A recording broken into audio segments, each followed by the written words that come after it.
आज मैं बात करने वाला हूँ दबंग को लेकर के। जैसा कि कहा जाता है कि अगर आपको दबंग देखना है तो चले जाओ यूपी बिहार में, क्योंकि अब आप सब जानते हैं कि यूपी बिहार में कितने दबंग हैं। जैसा कि एक दबंग का मामला हमारे सामने आया है, वो यूपी का है, जिसमें एक अमरेंद्र नाम करके जो हाथ में बंदूक रखा हुआ है, जिसने बिजली का बकाया बिल नहीं भरा था, जिसकी वजह से वहाँ के बिजली कर्मचारी गए थे लाइन काटने के लिए। तो भाई साहब को वहाँ पे चुल मच गए कि बिजली विभाग वाले आ गए हमसे पैसा मांगने के लिए, क्योंकि उनका नाम था अमरेंद्र। तो अमरेंद्र से बाहुबली वो खुद को समझने लगे कि हम अमरेंद्र, तो अमरेंद्र बाहुबली तो हम ही हुए।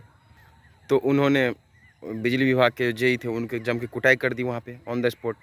तो फिर बाद में वहाँ पे जेई चुपचाप वहाँ से चले आया। अब बाद में उसने पुलिस में जाकर कंप्लेन कर दी, जिसके बाद वहाँ के पुलिस ने उस पर एक्शन लिया और उसके बाद आगे कार्रवाई की।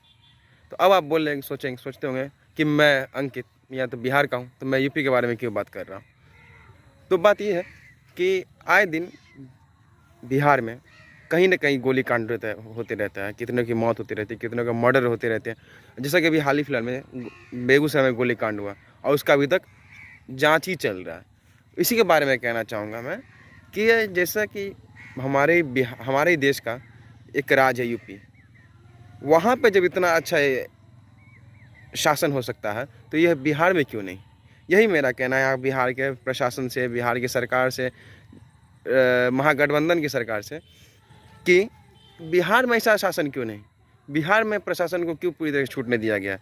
बिहार में क्यों प्रशासन अपराधी को नहीं पकड़ पाते हैं। जैसा कि हर जगह से कंप्लेन आता है कि आज नहीं तो कल कहीं ना कहीं मर्डर होते रहता है, आज यहाँ कल वहाँ परसों वहाँ होते रहता है, लेकिन उसका क्या है, जाँच चल रहा है। कहीं सीटेट को पीट रहा है तो कहीं 30 मिनट तक राउंड फायरिंग हो रही है, कहीं मर्डर हो रहे हैं लगातार हो रहे हैं, लेकिन फिर भी यहाँ के पुलिस चुप है।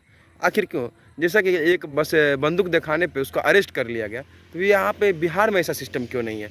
कब बिहार बदलेगा, कब बिहार के लोगों को न्याय मिलेगा, कब बिहार के लोग अपने खुद को महफूज कर समझेंगे, कब बिहार आगे बढ़ेगा हमारा। तो मेरा सवाल यहाँ के प्रशासन और यहाँ के महागठबंधन की सरकार दोनों से है कि कब बदलेगा हमारा बिहार कब आगे बढ़ेगा। जो बिहार पूरे देश के लिए एक प्रेरणा थी, आज वही बिहार को दूसरे राज्य से सीखने की ज़रूरत पड़ रही है। आखिर ऐसा क्यों। मोदी जी कहते हैं कि एक नेशन एक टैक्स है, क्यों नहीं एक नेशन एक शासन हो। जो नियम यूपी में वो बिहार में, जो बिहार में वो असम में, जो असम में वो मुंबई में, जो मुंबई में वो दिल्ली में।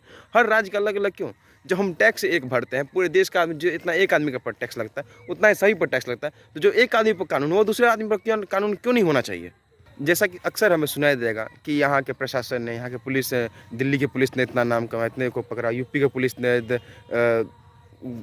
इस अपराधी को पकड़ा। बिहार के भी कुछ प्रशासन है जो लगातार मतलब हर अपराधी को पकड़ते हैं। मैं ये नहीं कहता कि सब यहाँ पे रिश्वतखोर है या फिर सब यहाँ पे सुस्त है।